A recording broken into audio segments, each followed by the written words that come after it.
Hey, what's up, fam? It's Chappell, and I am back again with another episode of Recap Kickback presents Netflix's Pop the Balloon Live. Okay, we've been doing this for 4 episodes. We started this on the Nothing But Netflix podcast, but we brought it over here to Recap Kickback. And with me to talk about Netflix's Pop the Balloon Live, once again, Chantele Francis. Chantele, welcome back. Thanks for having me, of course. And I think I've realized that I don't necessarily love Pop the Balloon, but I just love that it gives us a platform to talk about each other. And it's just that's actually fun and entertaining. It's basically we're getting to know each other with Pop the Balloon being our format as to chatting. So I'm into it for that reason. Yeah. Exactly. If y'all are new here, then we've been talking about Pop the Balloon for this will be our 4th episode. And I told Chantele a few weeks ago, I'm just getting in her business at this point. We're gonna talk about the daters on the show. We're gonna talk about the show format, but it's pretty simple. And so mostly we're gonna be talking about these people's answers. And again, I will be getting in Chantele's business, and she will be trying to get in mine as we discuss some icks, some deal breakers, and all that in between on this episode. So we're 4 episodes in, Chantele. How are you feeling about the show? Do you think okay, this is 6 episodes in and out, or are we going to come back for a future? Is this something Netflix is going to want to do moving forward? I don't think so. Mm-hmm. It's it's boring. We got the format. I'm not excited. I feel like with the reality stars, it's a bit contrived. I don't feel like everybody's there for actually I don't know. It doesn't work. As I said, I'm enjoying it because it gives me an opportunity to chat with you. But okay, the show is kind of boring.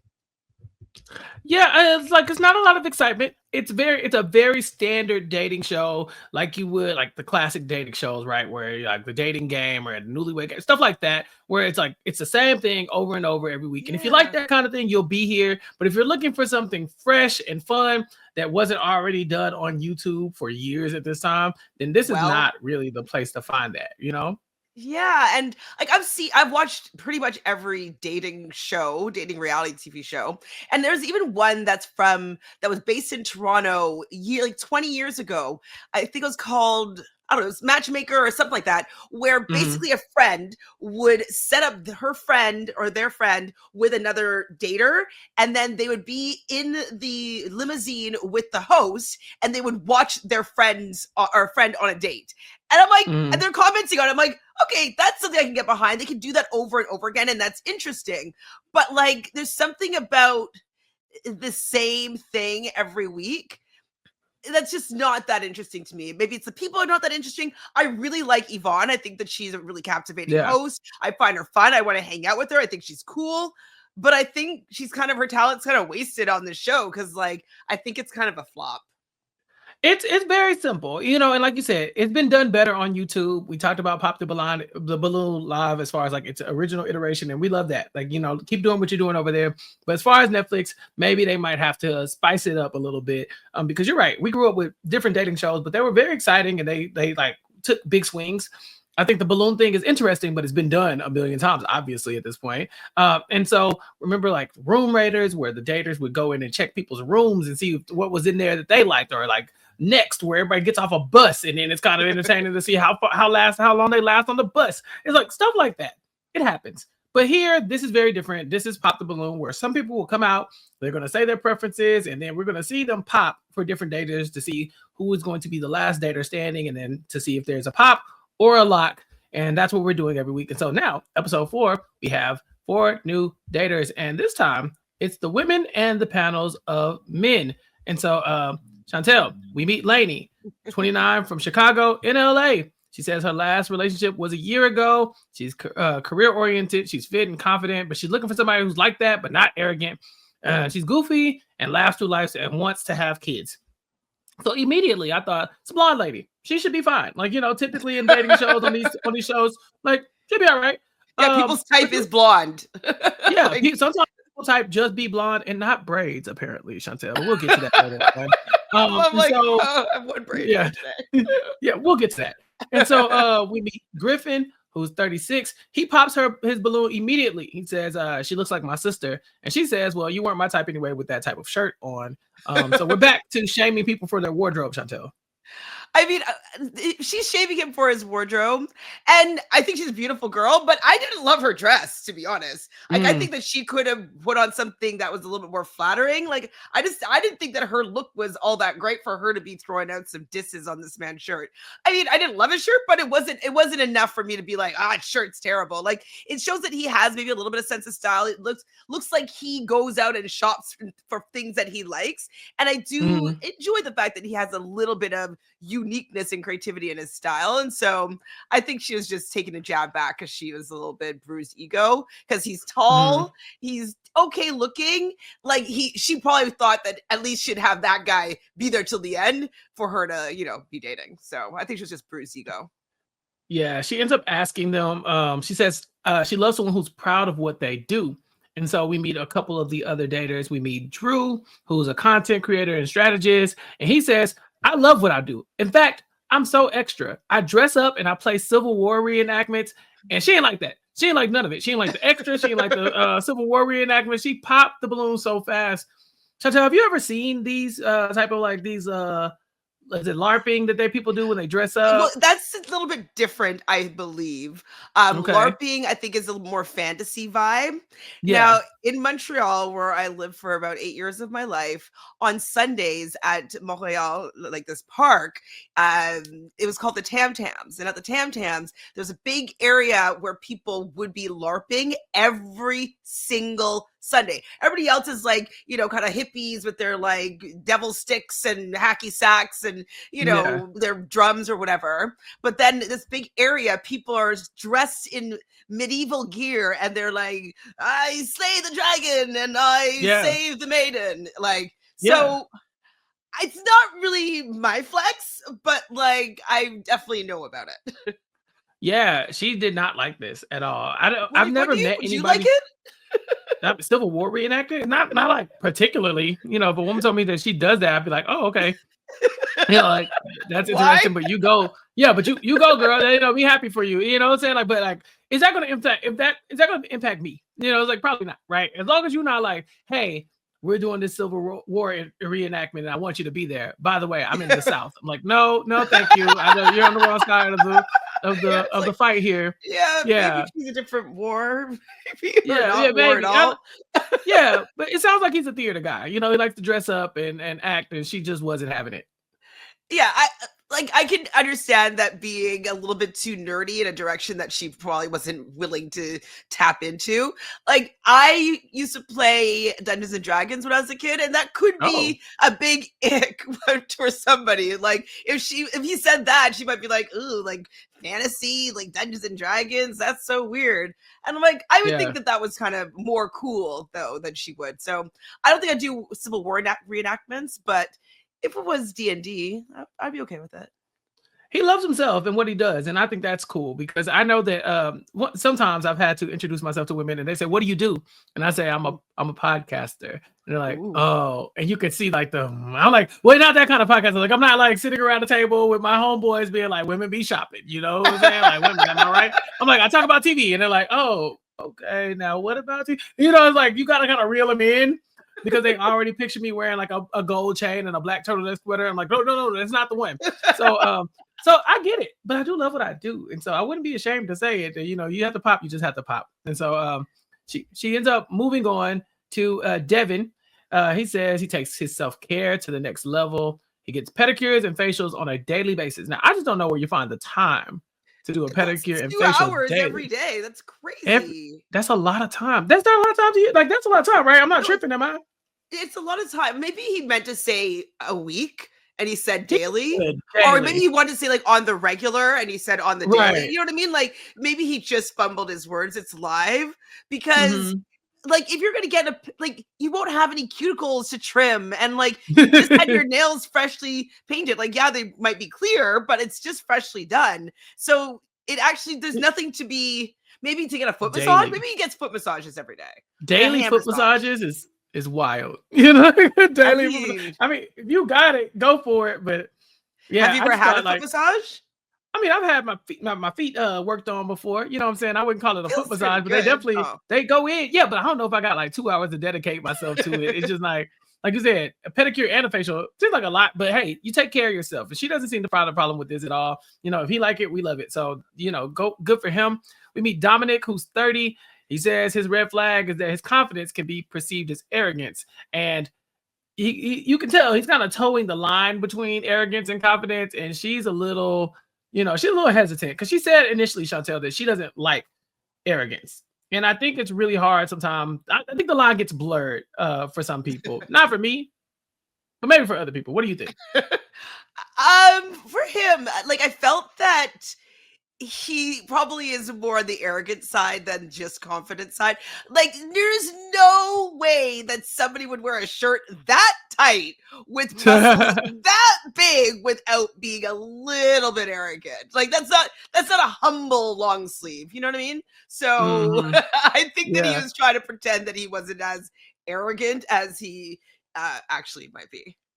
Yeah. Hashim is 30. We meet him. He's a tech guy. And he says his thing that people might be weary of with dating him is that people say he's flirty, but for him, he's just good at networking. Now, I have heard this feedback before as well about myself. That I like I talk a lot to people, I would not consider myself flirty.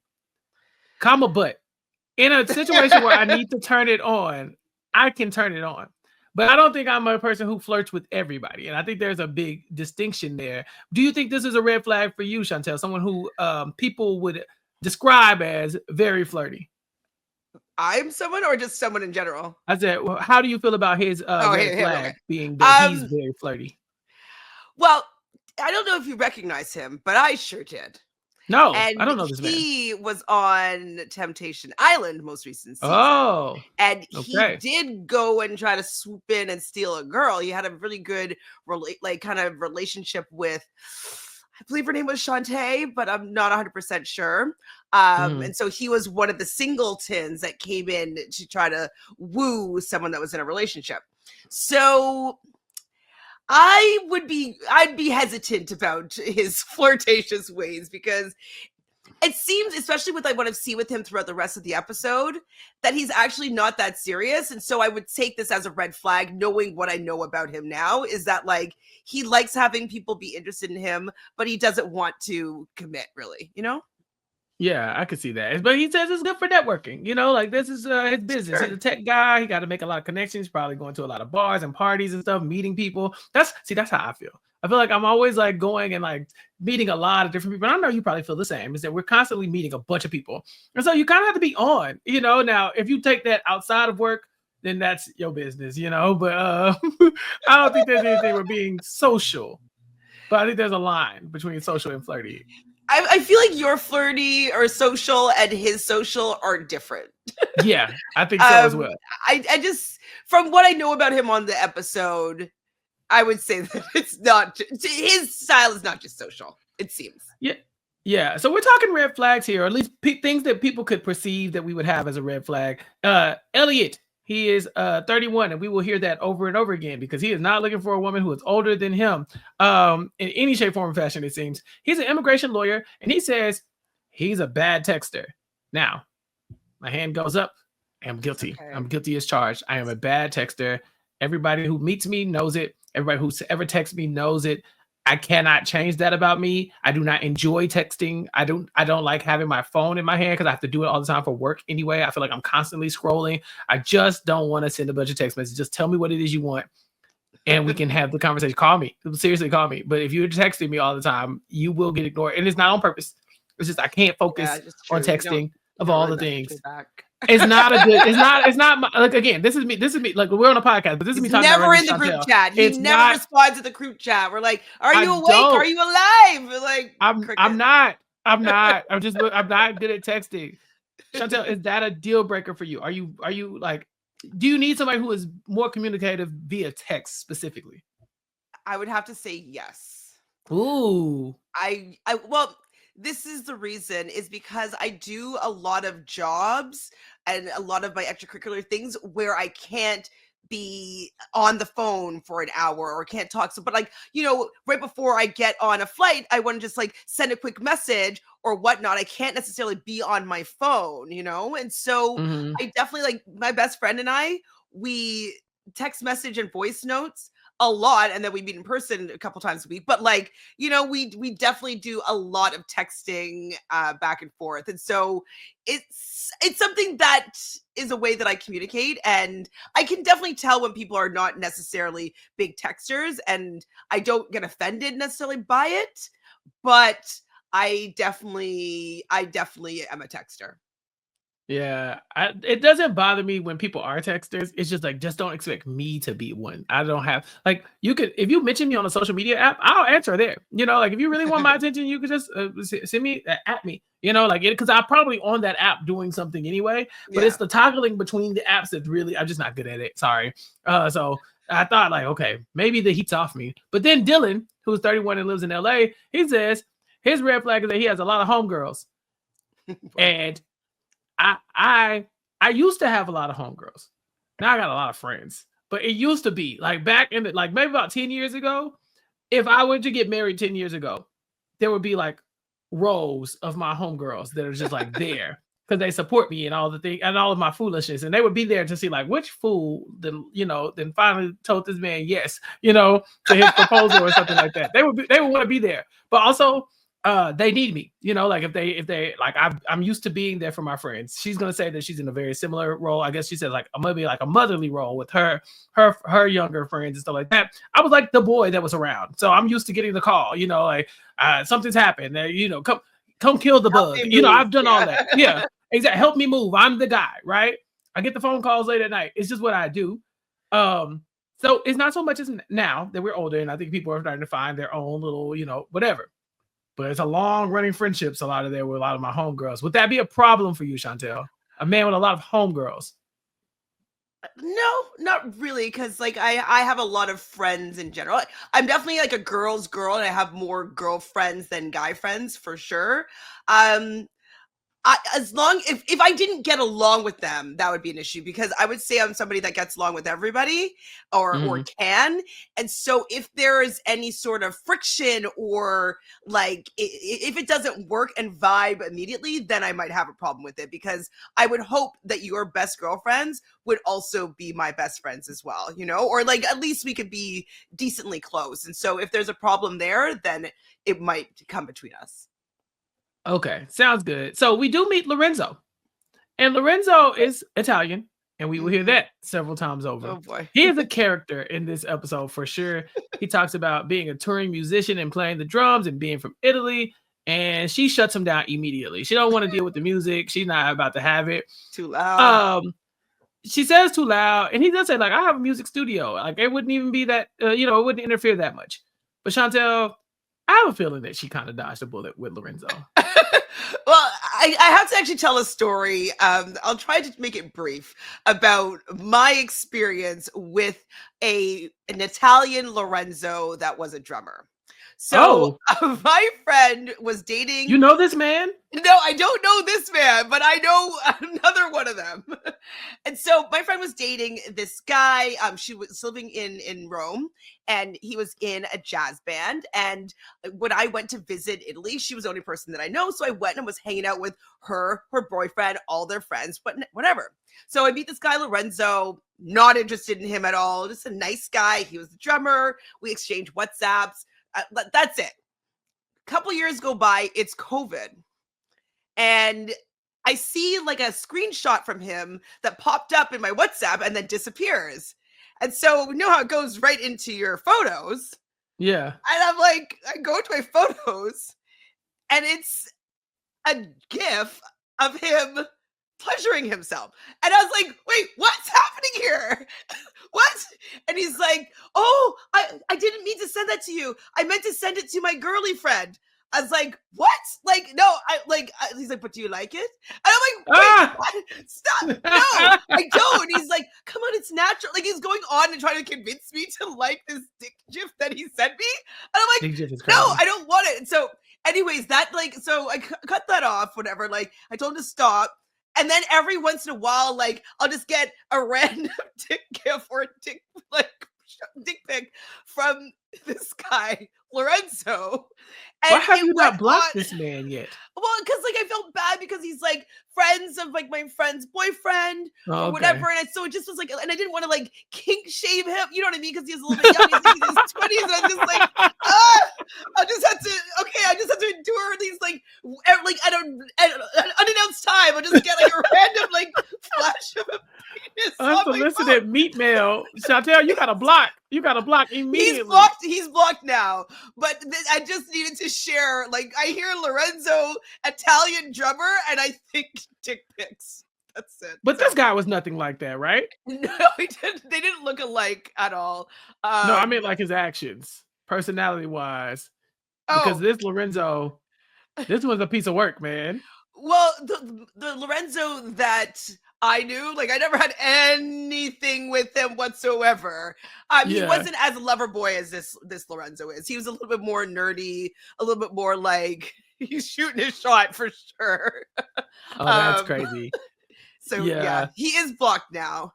But if you ever want to see his Rolodex, no, we're good. So she ends up popping Elliot's balloon. He's not buff enough for her. And he says she really wasn't his type anyway, which I was like, okay. And then Hashim ends up popping as well. He says she's not his type too. So I don't know. They seem like they're out on the blondes. And so we get down to Dominic and Devin. And Devin asks her how important family is to her. She says he's very close and someone who wants to get to know her, like their family as well. Chantele, something about me. People aren't going to like this. I love my family. I love my family. Okay. We are tight knit. We are a group. We are like locked in. My cousins are like my siblings, and I ride or die for them. I've met like some of them, so right. You've met some of them, exactly. Yeah, you've met a lot of my family at this point. Right? I mean, I haven't known you that long, and so that just shows you how tight knit we are. I typically do not care about my significant other's family at all. Like they don't. I have no interest. Like I have a family. I don't. To me, it doesn't. Like if you're like, I want you to get to know my mom and dad. I'm like, cool. But like, it's like, do I have the urge to be ingratiated in your family and come to the family function? I do not. I actually kind of wish you have less family. What if her family is like your family and like you could have a fucking party together? Like, and just like, what if like you like the vibe of both of the families? I mean, that's ideal. Yes, that's what I'm looking for. That would be nice. But like, if it's like two separate families and my family's not, your family don't mention, it's like, we got to do like, got to go Thanksgiving at your house, got to go Thanksgiving at my house. And they two think, hey, I don't really need to go to Thanksgiving at your house. I'm sorry. That's not for me. Like you come to my family. Yeah. Come with me to my family. We have a great time over here. Like, I don't need to, it just doesn't do anything for me. Like I know as long as you can invite the other person's family, I don't think it's that bad. It's not too bad. I can understand like also not having that much time to do family stuff with a second family because sometimes it's difficult to fit in all the family functions just for one big family. So I can understand that. A lot of family. But what if she just wants to show you off and show you how great you are and like again, I'm not anti-meeting them. I just don't care. You know, like it's just like it doesn't like people are like, oh, I can't wait to meet your family. You could never introduce me to your family and I'd be all right. Like it's not a thing. Like it's something when I was younger. Wait, so did you hate meeting my sister? No, she was cool. She was cool. But look, that's the thing. Like when I was younger, when I'm in my toxic 20s, I would call them. I used to say that women with siblings, that was a red flag for me. Because then that means I had to go talk to them as well, and I don't want to date you. I want to date her. Like I don't want to date. I don't care that you have older brothers. I don't care that they're gonna be like vetting me. 20. Yeah, toxic 20s was bad. It was bad, but to me, it was like oh yeah, I got 2 brothers. I'm like, yay! Oh great! Now I gotta go win them over, and then they're gonna be all like tough guy, like you're dating my sister. Like, okay, that's it's just different. It just never. It just doesn't do it. But it's such a I'm such a hypocrite about it, right? Because like for me, I'm like I have no interest. But if you tell me you don't want to meet my family, I'm like, what's wrong with you? My family's amazing. They're awesome. Like, have you met them? They're great. Look at them. Like they'll just show up. You know, like so I know that about me. That is the thing that I've been working on. Okay, you're working on wanting to have interest in a significant in other people's families. Yeah, in other people's families because I really don't. Well, what if you look at it like you get to know them a little bit better? Like sometimes I think it's so fun meeting people's families because you're like, oh my God, I totally understand why you have that type of personality or why you're the funny guy. Like it's kind of fun, interesting, like a meeting at people's families sometimes that you can kind of decode who they are about their upbringing. So why don't you look at more of it like a social strategy game that you're like unlocking pieces of this puzzle of your significant other. No, to me, it feels like if I get lucky and that is a bonus, that is a plus, that's an add-on, but that's not something I'm looking for. When I come into your house to meet your family, I'm like, how do I get through this? And then I'm like, oh, y'all kind of cool, then that's a plus. But I'm definitely not coming in to be like, oh, okay, so this is where I don't care. All right. I don't think I can change you in one day. It's just I'm working on me, man. I'm working on me. So we also have Dominic who says he asked basically, I thought it was bold. He said he's looking for somebody who's spontaneous in the bedroom. And so what's up? He said, you good? You get out there, you do your little explorative in the bedroom. And she was like, absolutely. She said, don't let this yellow dress fool you. Okay. I'm sex positive. I get down. Sweet girl energy in the front, but in the bed, she nasty, Chantele. I was not expecting it to take this turn.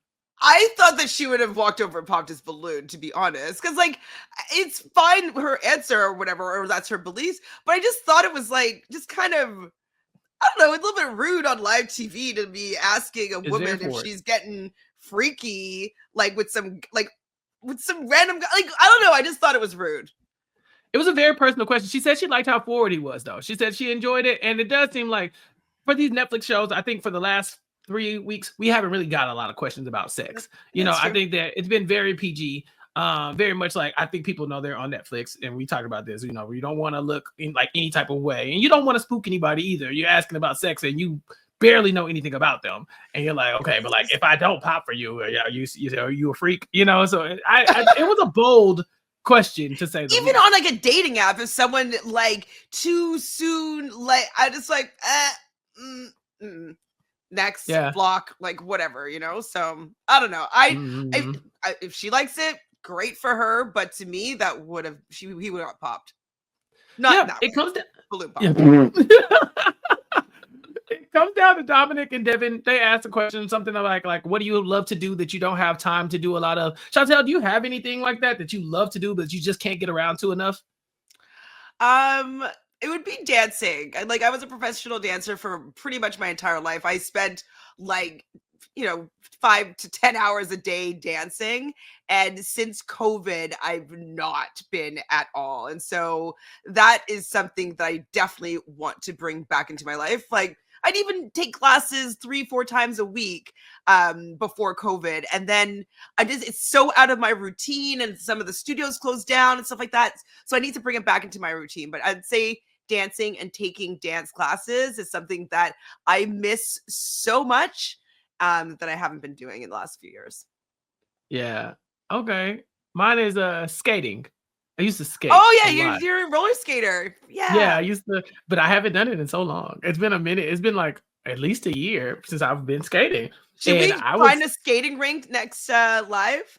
Absolutely. I will pack my skates because I can't use rink skates. Oh my God. No, but I'm serious. Okay, I would give you the ick if the girl is using the rink skates? No. I'm joking about the rink skates. I'm not that big of a rink rat where I can't use the regular skates, but I do have my own. And I actually had bought some other ones last year and never even got it. Like they canceled the order because of I don't know, tariffs or something. I don't know. Anyway, so I never got them. But anyway, I love to skate. I miss it. I miss that, and I miss DJing. I used to do that a little bit too, and I'm a music guy. So anytime you can find, if there's music playing, you're going to see me somewhere bobbing my head to it. And skating was my perfect outlet for that. So I miss it a little bit. I don't know. I feel like that was an interesting question to ask on for a date.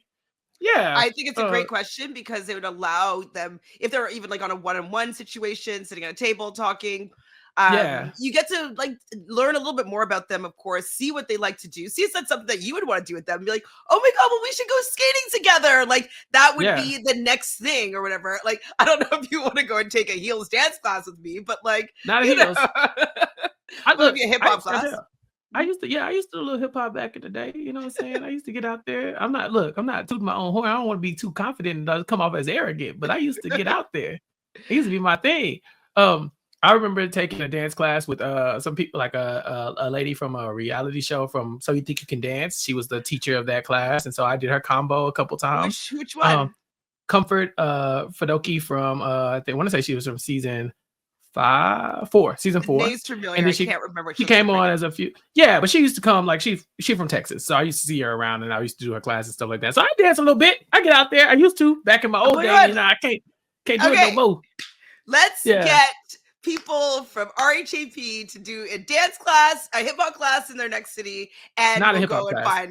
Just not a hip hop class. Not for RHAP. No. Not for RHAP. That's not the crew to do hip hop. I mean, let's do a ballroom class. So I meant class 2020. Yeah, let's do a salsa class or something like that. Let's do like a samba or something like that. I think I can get out there. Yeah. But yeah, matter of fact, Chantele, when we were in New Orleans, it was so funny because we were on Frenchman Street and they were playing live music. And you and I, we're in our own zone, having the good time of our lives. Oh my God! Yeah, go ahead. Yeah, and the Survivor players were like, "Oh my God, they're dancing so much together. They're dancing so well together. How are they dating?" I was like, "No, we was just dancing. Y'all so boring, standing over here not holding up the wall. Come on, man, this is a good time." We had some good. Actually, that was a fun time. The music was good, and we were like, Well, I am invited to the weddings because I start the dance floor. Like that is probably one of the reasons why I get invited to weddings. So, and I think you're the same guy, right? I am that guy. I am on the dance floor as well. I love a good. I'm not gonna be the first one out there, but once I get out there, it's gonna be hard to get me back in. You know, okay? So yeah, we can find. We'll hook something up. Maybe we'll all go dancing, or at least you and I will. I don't know what everybody else is going to be doing, but we'll be there. Done. Okay.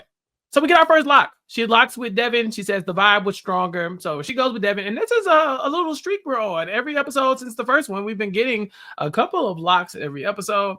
And so overall, I wasn't shocked that she found a match. It seemed like, everybody was on the level for the most part. But we bring out the next dater. Her name is April. She's 35. Chantele, I was looking over here. And I turned my head to the screen to see who the dater was. I said, "Damn. The girl, she's so gorgeous. Oh my God, she's gorgeous. Oh my God." I was like, this lady's fine as hell. I was like looking at her, I'm like, is she from a reality show? Because she looks like she's been on something before. Right. Love is Blind, Temptation Island. Exactly. Like, I was like, I was Googling. I was like, who is this lady? Apparently. And she's a good age for you. Yeah.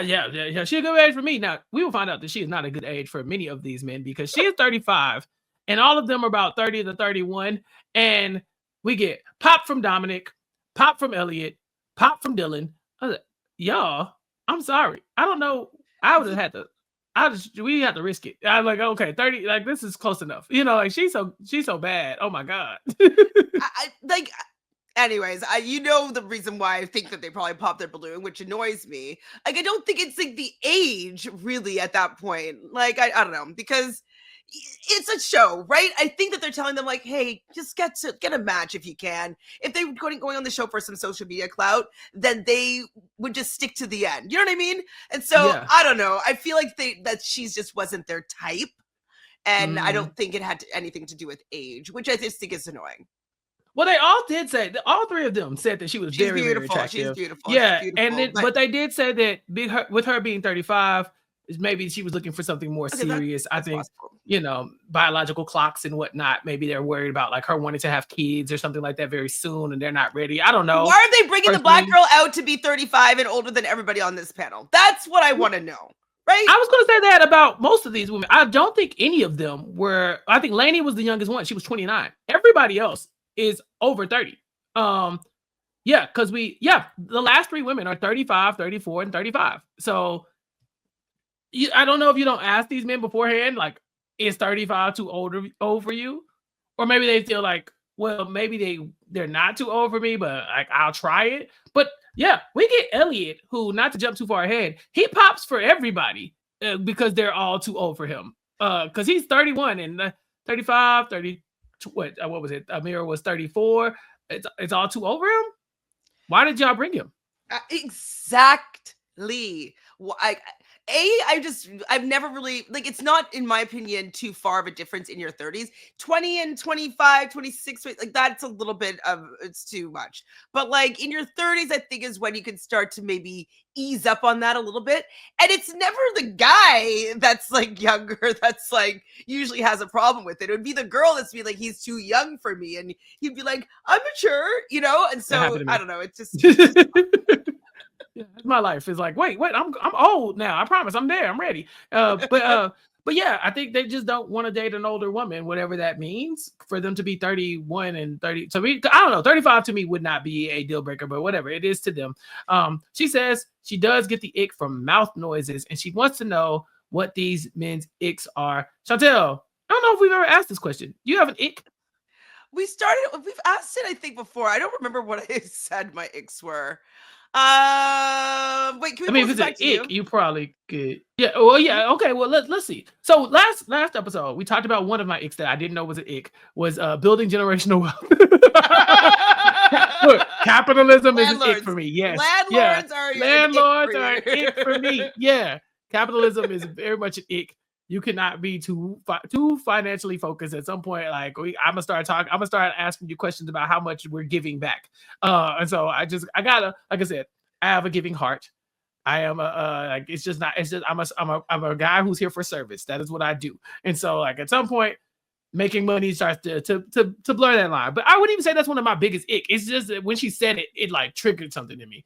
But I don't know if this is considered an ick, but a bad kisser is really gross. And like, that's tough. That's tough. I might get the ick for sure. Yeah, that's tough. Ooh, I know some people say, I think some people say rudeness. I think Hashim says rudeness. Said rudeness before. Yeah. Service, because I've worked in the service industry. Right. Entitled people, messy people. These are all pretty good icks. They're pretty normal, pretty standard. Yeah. Griffin says entitled people and messy people are his ick. But he's from Detroit and he did not pop his balloon. He looked like he was really into her. I thought this was a match. I did too. Like the age was appropriate, but he's 36, right? She's 35. Yeah. From how he was acting, it seems as though he dates Black women. And so I thought this could be another Cameron Lauren situation from Love is Blind, maybe. So I was actually hoping that some swirling was going to happen here. Right. We get Drew, who says he hates body hair of all types. And so that would be an ick for him. And Lorenzo echoes that by saying his ick is a bush. I don't even think you put the article in there. I think you just said bush. And just bush. She's like, bush? Bush. Bush. Chantele, what does he mean by that? I'm thinking 70s porn star Bush is what like a little wild, tame, untamed, maybe manicured, but shaped. Yeah, it's like what's like horticulture and shaped. Yeah, Get a little like get a little fro. To that I say, Lorenzo, grow up. Yeah, I mean, I have a friend that used to be like, I have a bush, deal with it. Like basically saying, like, if you want to F this, like, deal. You gotta get in there. You gotta do the bush. So, look, I thought it was a little immature. Oh, very much so. That's why I asked if this was the same Lorenzo that was sending you the dick gifs, because I was like, it feels like it's on brand for this Lorenzo as well. Like, what's like with Lorenzo's drummers from Italy having interesting genitalia preferences and details? They open right now, over 2. We also meet Chris.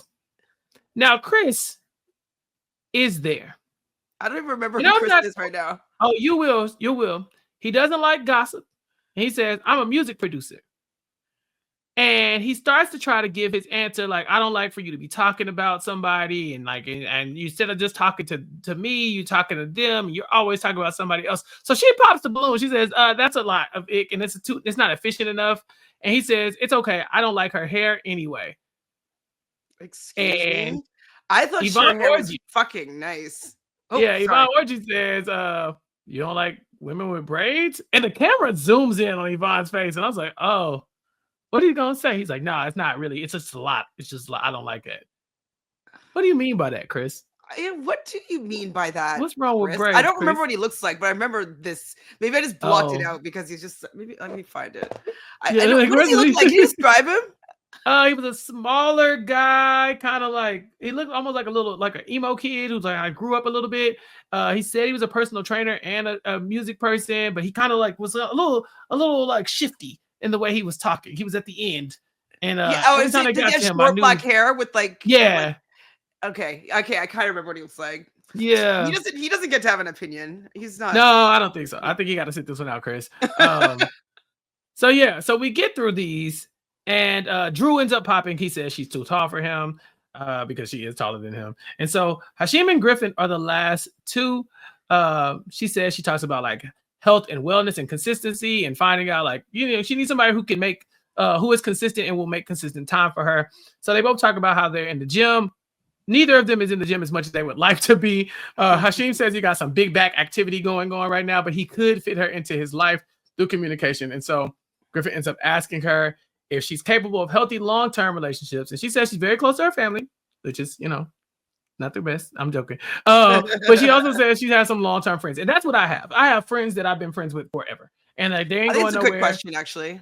Yeah, because if you can't maintain a friendship with somebody, then I'm gonna have to ask, like, well, how is this gonna be any different? So yeah, I thought that was a great question.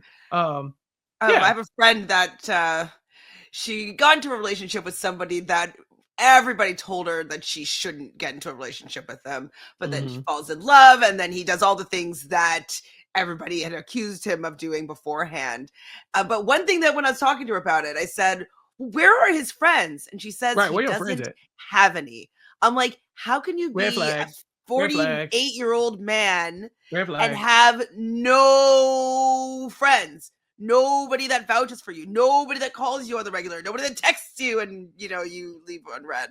But like how do you have Yeah. no friends? That is a red flag that people don't want to stand by you. And so I think it's a good question to see if you're able to keep really close friendships, relationships. That means that you're probably a good friend to other people if you're able to maintain long-term friendships. And so I would say that could be a deal breaker if you don't have any friends, Oh yeah. why? That's weird. Oh yeah.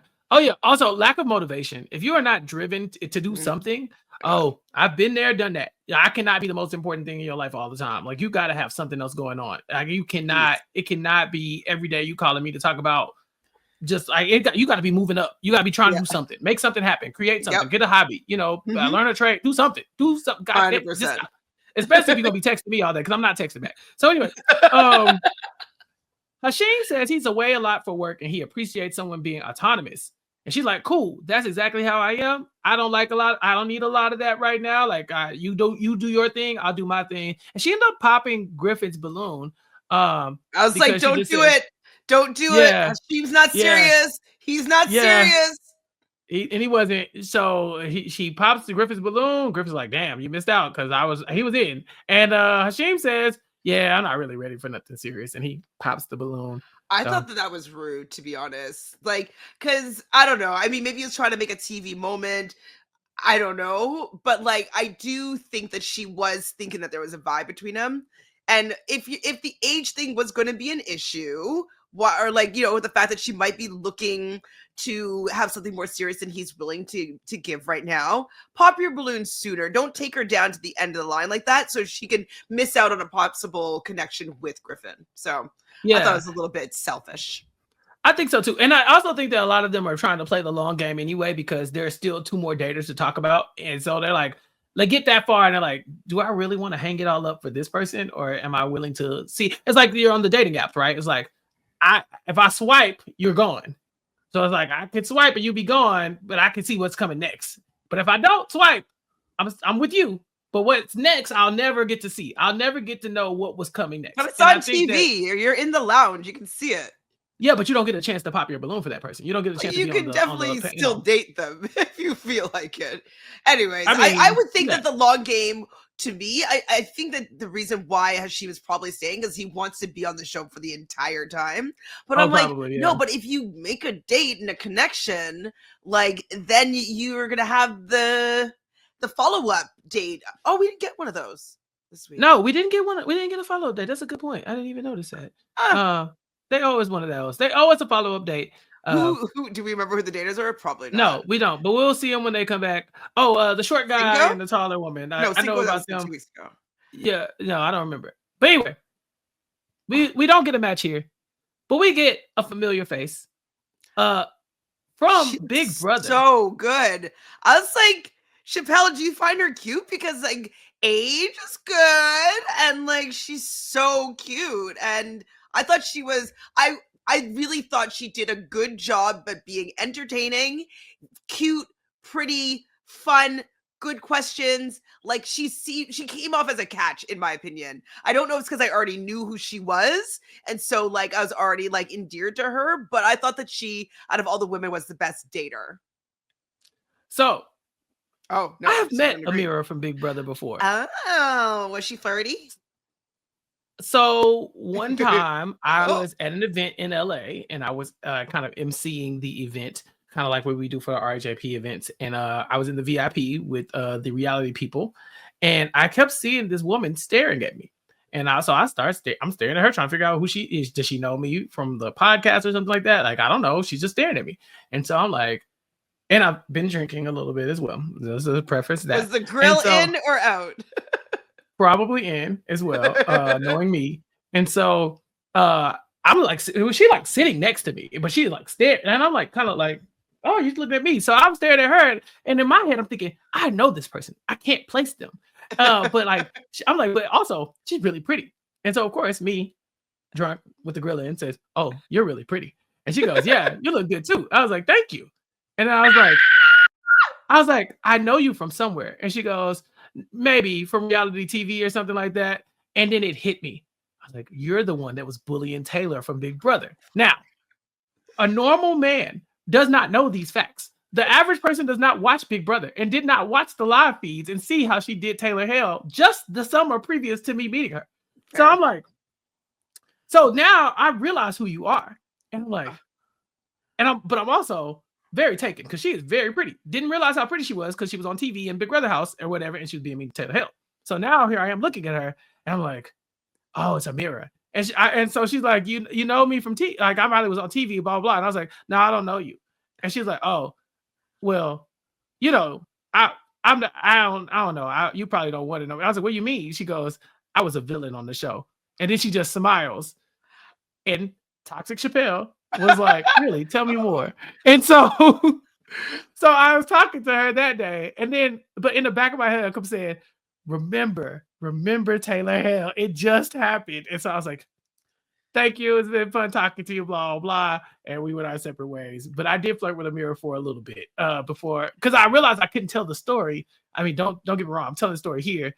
But, you know, the Taylor Hale army is strong. And I was a part of it. Especially, I'm still a part of it. Make no mistake. But yes, to answer your question, Ameerah is very attractive in person. I was actually surprised by how, like 3 years now. Or yeah. So but you want to talk about it. She's absolved? Yeah, but do you want to talk about the ick? Yeah, I have the ick from that entire cast. I mean, that entire cast is just like, I mean, who's your favorite person on that cast not named Taylor? Like, Michael? Oh, maybe Brittany, because she was a hypnotherapist and we ended up studying at the same school, remember? Yeah, the pickings is slim, you know? So I'll just say it. So yes, all that to say, don't go adding Ameerah and be like, you remember Chappell? It was one time at one bar, one time. But at the same time, I will give her this. She wasn't bad. She wasn't bad looking at her, you know, and then when her saying she was a villain and smiling about it, I knew why she was a villain, and I didn't like that. I was on Twitter with everybody else like, no. But when she said it, I was mad at her. Like, yeah, we were very mad. It was years ago, but I have not forgotten this stuff. But again, she was very pretty. I will say that. So now, if you had the opportunity again to meet her, and she was smiling at you again in the same way, and I would assume at this point that her and Taylor have spoken since, and probably have, you know, maybe ironed out any of their grievances with each other. Would you maybe go on a date with Ameerah? And what would you do? So it's because to me it's less about Taylor. Like like Taylor's business with Ameerah is Taylor's business with Ameerah. But for me, it's kind of like I can't forget how you acted.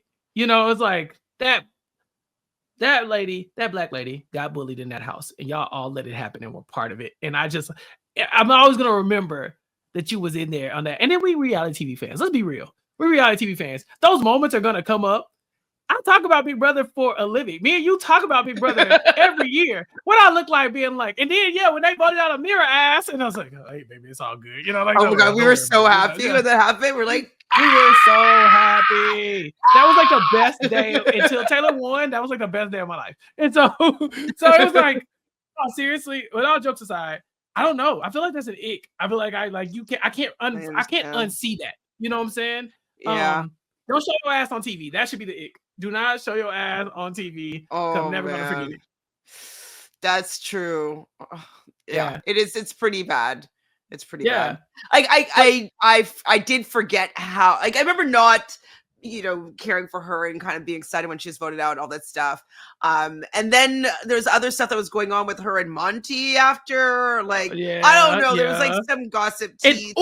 Remember the finale when they're like, oh, let's ask the pre-jurors some questions, and Ameerah's like, so Taylor, Joseph, how do you feel seeing that Taylor and Monty hooked up in the house or something like that? And we were like, Joseph doesn't know that he was in the jury. Remember? Yeah, I was like, she's a villain, y'all. But then when she said she was a villain, I was like, oh, she's a villain. So like, look, depending on the mood, I don't know. I again, maybe she was leaning into it at that point because she probably got so much hate when she got out of the house. I don't know. You need to ask her about this on your first date. I don't think I'm gonna do that. I think again, if it was going to happen, I would have. Like, in that moment, she had me packed up. I was over there just like, oh, she's so pretty. And then, like I said, I was slowly coming back to like, but think of all the stuff that she did this summer. I was like, ooh. And so anyway, all that to say, it's a TV show, but we watched it in real time, and I ain't forget. So Ameerah was fun on this show, though. She talks about how she was focused on her career, and now she's trying to have a little fun, basically. And I'm like, again, hey, me too. I'm trying to have some fun. I'm trying to have a good time. But again, anyway. So Elliot pops his balloon. He says he wants somebody younger than him. She's 34. He's 31. She's like, how old are you? And she's like, okay, whatever. Like, right. I love that she's so unbothered, but like, well, it's 3 years. What are you gonna do? Like, stop playing. Yeah. So anyway, Ameerah is a beekeeper and a scuba diver. She knows she wants someone who has hobbies, and so she wants to know their hobbies. Griffin says his career is his hobby, and to that I say, yeah, me too. This is what I do: TV, podcasting. It's just what I do all the time. Then the next guy says he likes cornhole, pickleball, and doing stuff like he be outside doing a bunch of stuff. Dominic says he likes hiking and surfing and exploring the beach and all that kind of stuff. And then Chris, the one that doesn't like women with braids, he says his hobby is his career and music and personal training. And so she pops for Griffin and Chris just because they seem like their music being their career and like, I guess their career being their hobby isn't going to work for her. So me and her wouldn't match anyway, because I would have said the same thing. No, but I think she would be able to get behind podcasting. Not if she finds out my podcasting is about Big Brother, and then she goes back and rewinds the tapes of what we said about her. The tapes. Rewind the tapes. You know what? She has to live up to the tapes, right? You gotta own it. Sorry, we were just commenting on whatever reporting that person was inside that house and what we saw. And so you have to own up to it. Like, it's not our fault that you acted that way and we commented on it, right? So right. We should watch the tapes. Right. You're like, actually, now that I think about it. She ends up with Hashim talking about how he's spontaneous and he likes trying new things. Dylan loves running and boxing. What's up?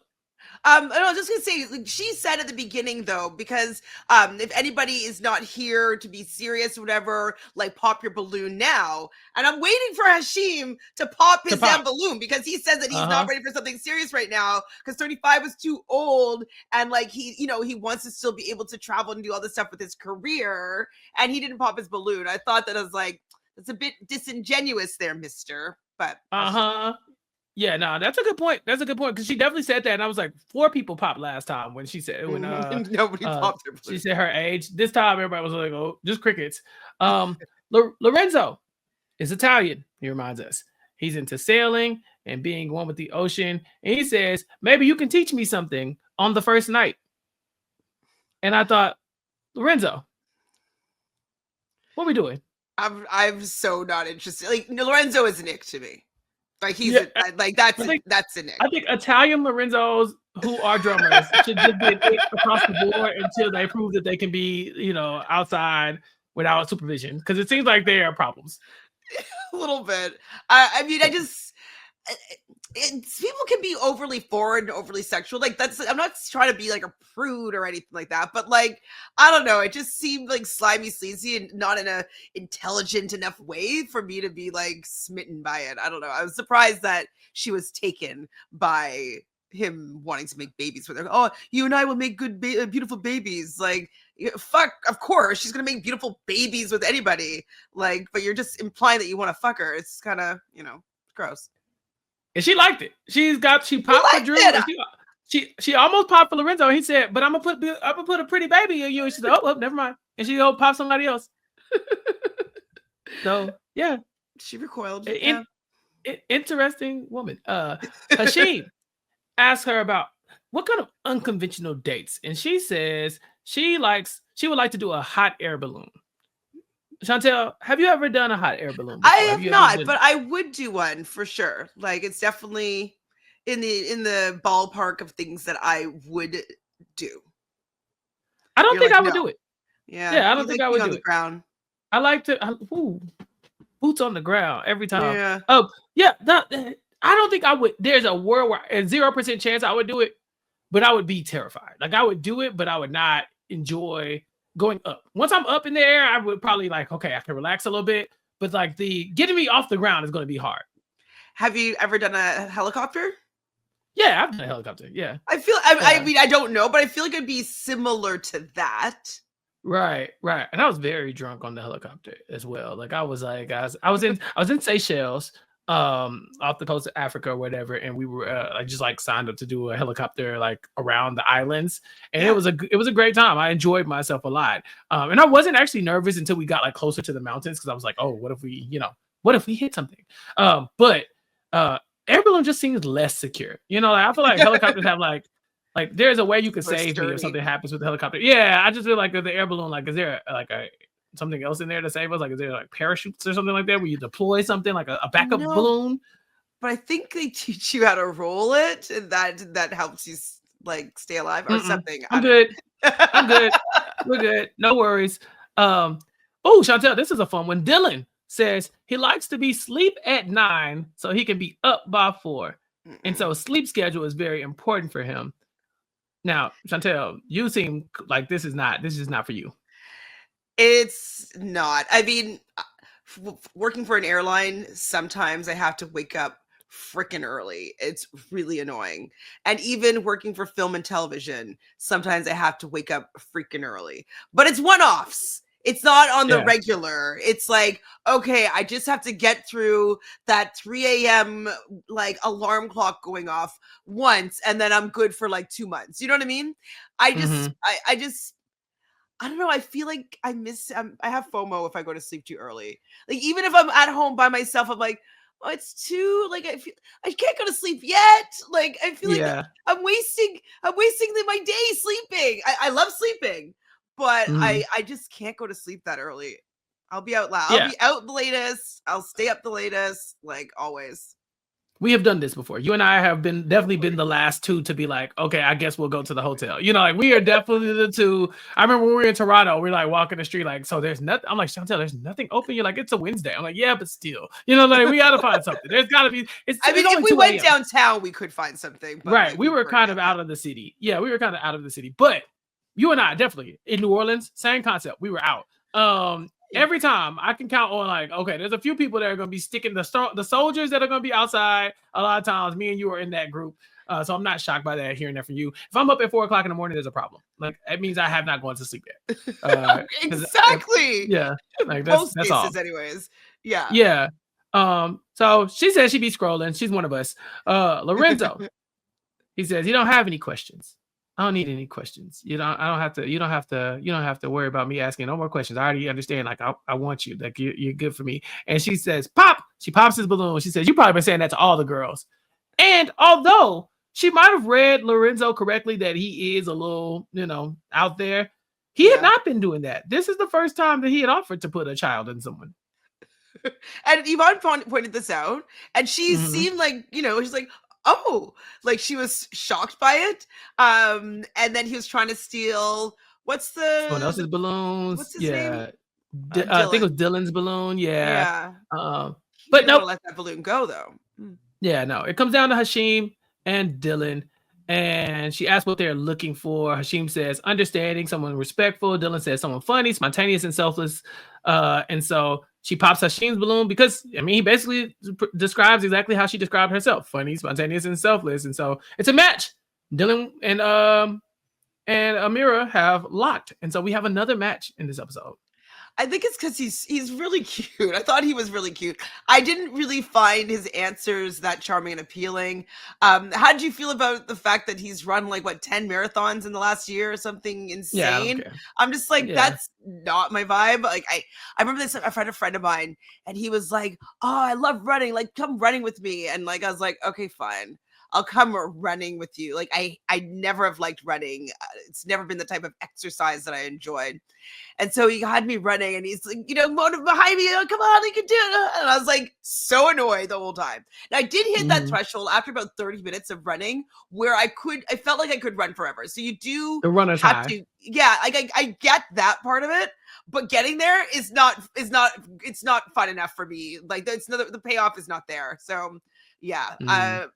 I cheer him on, I guess, but that's also an early morning call, and I'm like, I don't really want to be standing outside with some Gatorade cheering at 4 a.m. So right, it's like, hey girl, if that's your hobby, go do your thing. But I don't have to be there. We don't have to do that together. That doesn't have to be me. You don't have to watch Big Brother live feeds with me. I don't have to go out and stand on the street corner while you run. We can have separate lives and separate hobbies. That's okay. We wouldn't be able to really live together because live feeds are all night long, and sometimes the good stuff, especially being on the East Coast, it happens at 1 a.m., which is going to be 4 a.m. for us, right? Yeah, but she's gonna be asleep because she's worrying about her marathon in the morning, so she ain't worried about it. You know what I'm saying? She got to rest up for the run. So in my mind, this is gonna work. Oh, so it anyway, actually works, and then you'll sleep while she's running. Exactly. Yes, absolutely. Okay, last dater, Cosette. She's 35. And immediately I put in my notes, she's too old for all these dudes. For 4 of them should be popping right now. And so she talks about being a mermaid entertainer, and she works out every day. Now I knew exactly what she was talking about when she said mermaid entertainer, but they seem to be confused. It's like she works as a performer in the water, and she pretends to be a mermaid. It's a whole thing. I saw a documentary one time where people were living their lives as mermaids. It's a thing on TLC. Yeah, or maybe it was True Life or something like that, but something like that. Yeah. And so yeah, I wasn't shocked by this, but they immediately she asked how they would spice up the relationship in the bedroom because she is a mermaid and she likes a good costume. We see Griffith say his nickname from all his friends is BDG and also Coke Can. And what does he mean by that, Chantele? Why would they call that man Coke Can? I was holding, it's a diet ginger ale can, but I'm implying that something would be reminiscent of this if he were to send me an unsolicited meat gif. Yeah, I thought it was a wild thing to say, but I think it's the last data, so maybe he's swinging for the fences. Drew says he has a companion pass and he likes to travel, and she pops the balloon on Drew. She said, I'm just not attracted to you. She pops for Dylan because he has cornrows, and I said, oof, that's tough. Cornrows a deal breaker for you, Chantele?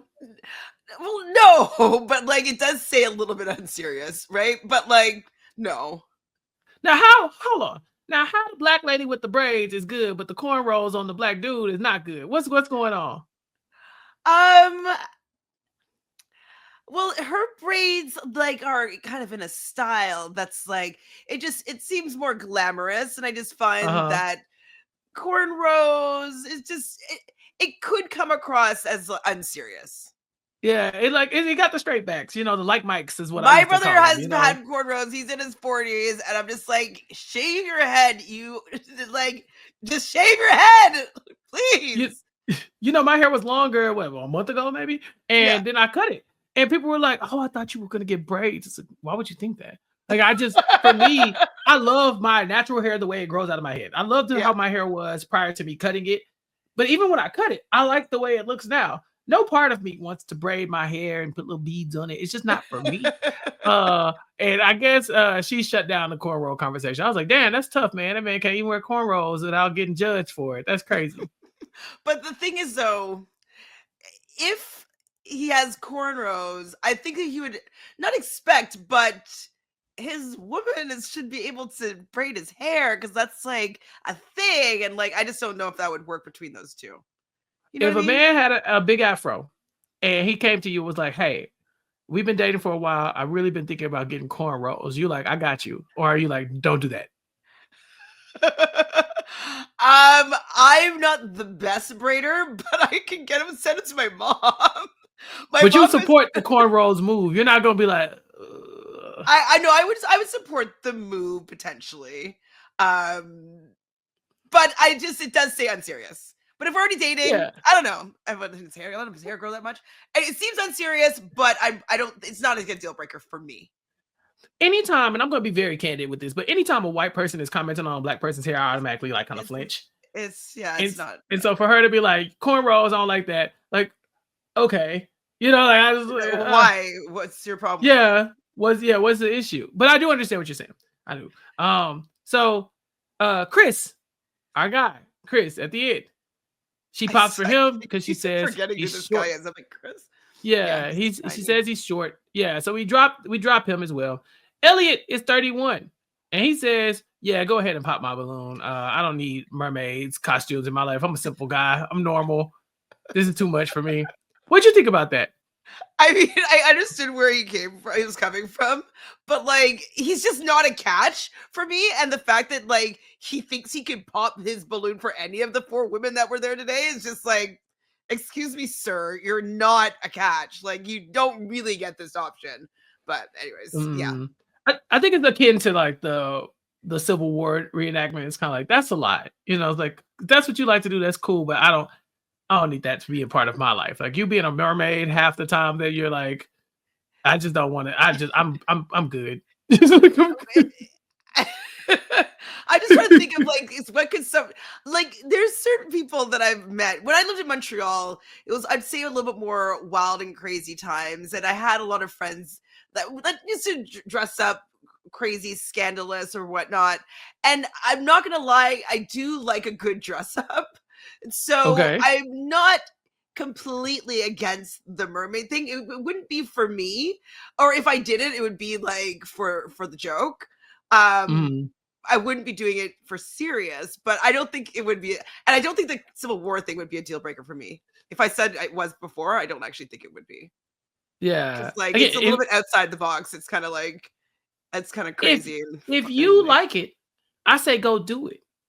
But I don't have to be involved in it. I think that's where my thing is always like. But how would you feel if you like, so Chappell, what does your new girl do? And you're like, well, she's a mermaid. She's a mermaid. I would be, honestly, I would be so live to tell somebody like, oh yeah, that black girl over there, yeah, that mermaid, that black mermaid with the afro, that's mine. Yeah, I would be so proud. But then again, it's like, oh, you gonna come to my mermaid show? Probably not. I don't need to do that. Yeah, you on salary, right? They're gonna pay you regardless if I come or not. Like, you know what I'm saying? And you don't have to come to the RHAP live event. See how that happens? You don't have to watch Survivor or nothing like that. We don't need to have that in common. It's okay. Let's separate work and everything else. I don't know. Mermaid sounds kind of cool. Civil War reenactment, maybe not. There's a girl on Bachelor in Paradise Canada that dresses up like a mermaid, and I want to find it for you so you can see what she looks like. So we'll keep talking and I'll see if I can find it. Okay. So we also get to your favorite, Lorenzo. And he said, "Oh yeah, I'm down for the role playing and stuff. Yeah, I can't promise you kids because I just promised the last lady kids, but you know, matter of fact, just pops his own balloon." Papa, I just feel like he was digging himself a hole. You know, like nobody asked you to talk about how you just, offered to put babies in Ameerah. But I think he just kind of got like snowballing. It's like it's getting worse and worse and worse. And he knew he was unserious here. He should have popped a long time ago. Yeah, I think he knows that he was kind of there for the comic relief. I don't think that he was very serious about dating. I don't know. I need to know what they tell them before coming onto the show, because like I don't get it. It seems off. Like what do you think that they're saying to like pump them up like before they go out, and like what are they like? Okay. Yeah, they're definitely reminding him it's a TV show. You and I have worked close enough with television to know they're like at the end of the day, this is TV. Entertaining. Yeah, it's got to be entertaining. So they're telling them, be loose, say stuff, speak your mind. And the people with good sense are, being very measured in what they're doing. We saw that last episode. I think everybody was kind of handling themselves almost on their best behavior. This episode, it feels like it was a little loosier. And so I don't know exactly what they're saying, but I definitely know that they're telling them like have fun. And Well, is there something that they could say to make it a little bit better? Like to get them like more loose? I don't know. Because I feel like some of them are really tight. Yeah, maybe it's the looseness. Yeah, some of them are just really kind of just like measure. Everything is so like, yeah, I like walks on the beach. Maybe they're all just not good daters. Because like I think that Ameerah seems like she's a good dater. Maybe that's what I remember. I was saying like I liked. Well, she was down for whatever. Like, but that's the thing. Yeah, she was down for a good time, and I think like these people are essentially speed dating Chantele. And I think that's the issue. It's like, oh, she is a mermaid. She's like a cat from Survivor. I think it's a good time or whatever. It's fun. I think they're having fun, but I think that if you're trying to find a serious relationship, like you gotta have time to tell some stories, some anecdotes. You can't just be like, yeah, I like surfing. I like walking on the beach.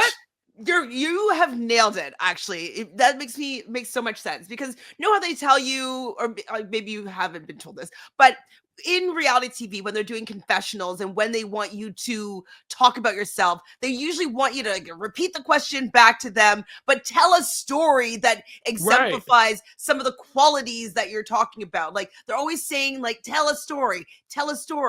And so I don't want to hear like, oh, I'm spontaneous. Like, well, how the F are you spontaneous? What are you doing that's spontaneous? Give me a story. Make me laugh. Let me see what your personality is like.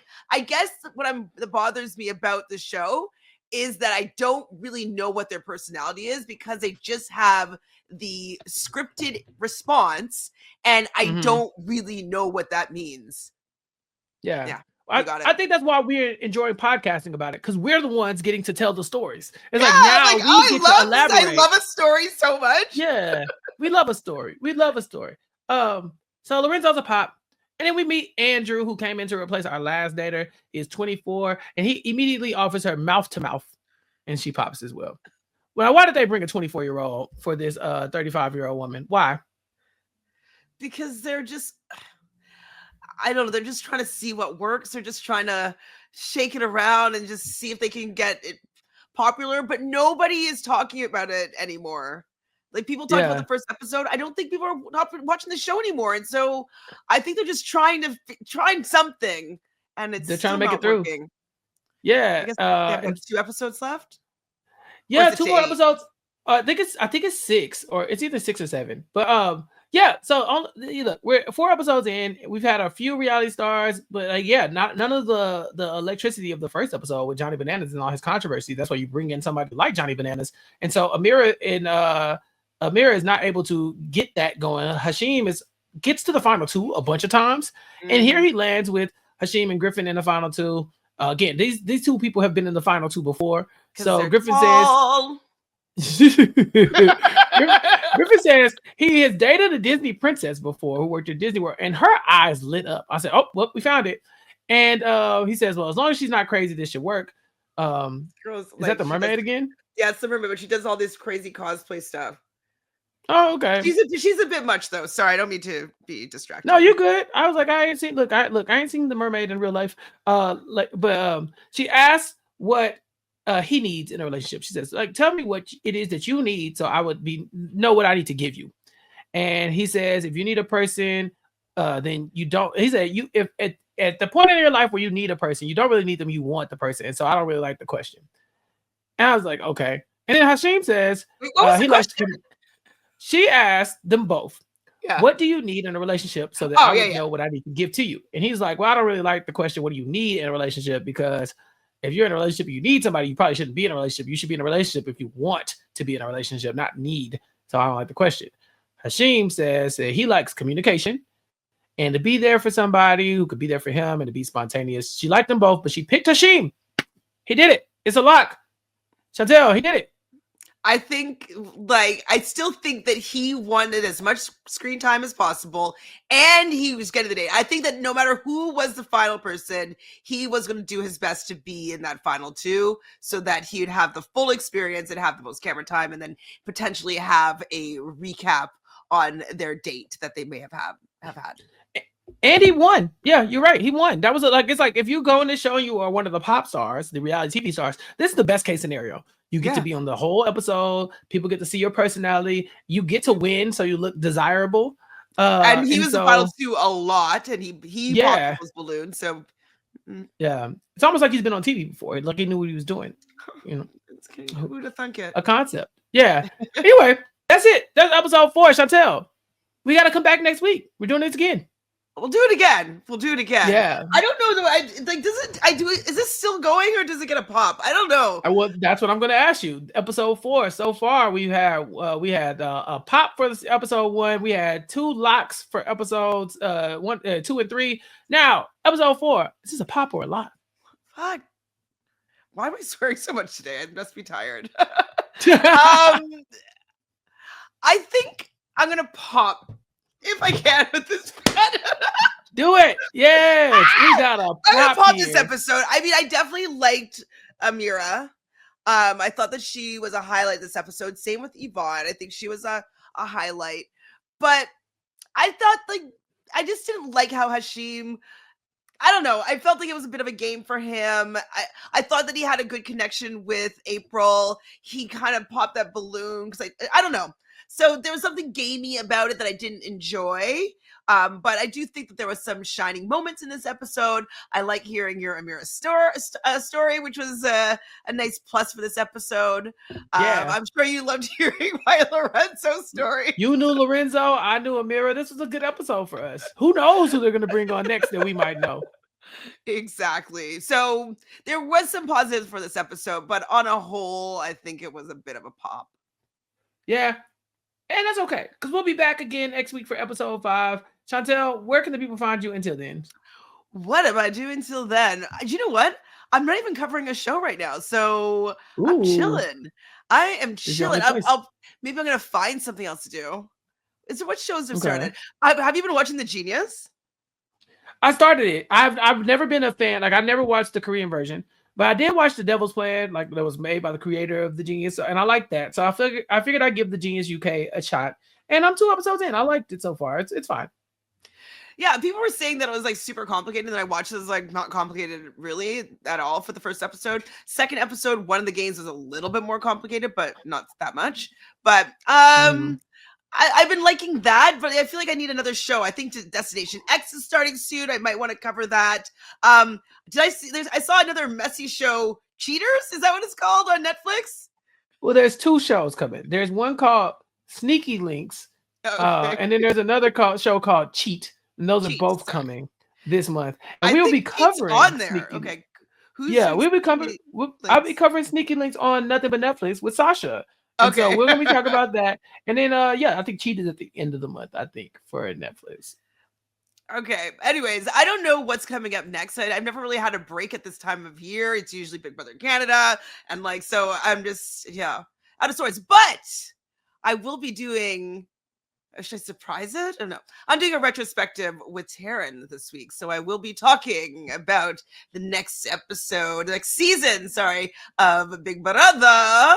You doing BB19? I'm doing BB19. Oh my god! Oh my god! Oh my god! Oh, it's gonna get. This about to get wild. Or is it 18? 18. 18? 19. I'll double check. No, no, it's 19. Oh yeah, this gonna be a good one. Cause it's a lot of mess going on in BB19. A lot of mess. You need to sign up. What's coming up. Mm-hmm. You need to sign up to do Taylor Hale season since you done forgot about what we went through that year. I thought I was going to be doing All Stars, but then Sam asked me to do 19. So Okay. maybe You might it'll do be a both. both vibe. I don't know. Yeah. Yeah. But I think somebody else must have 24. I don't know. Well, we shall see. We shall But see you in can catch 5 weeks. you can catch us here next week. Recapkickback.com/subscribe, youtube.com/@recapkickback, and then of course catch me on the Nothing But Netflix podcast talking about sneaky links soon. We just had a battle camp interview with Trey and QT, which was very fun. And then you can catch me every week on RHAP talking about Survivor, on Club Condo with Rob Cesternino every Monday, and this week on YX Lost with David Bloomberg and Jessica Lewis from Survivor Millennials vs. Gen X. We got to talk about why Star lost. Those, sorry to spoil it, but she didn't win. Sorry. But yeah, check it out, figure out why, and then make sure you catch us next time here as well. But for Chantele and for myself, peace out. We gone. Bye. Bye. I've been trapped behind the wall, Maria. Isolated like it's North Korea. Smaller city with some bigger dreamers. The wall is cracked, I'm looking in between it. The world is yours, but man, I gotta see it. They say it's hard, but man, I gotta see it. The air I'm breathing can't feel my chest. Wait on life, I wanna hold my breath. I'ma get in my goddamn self.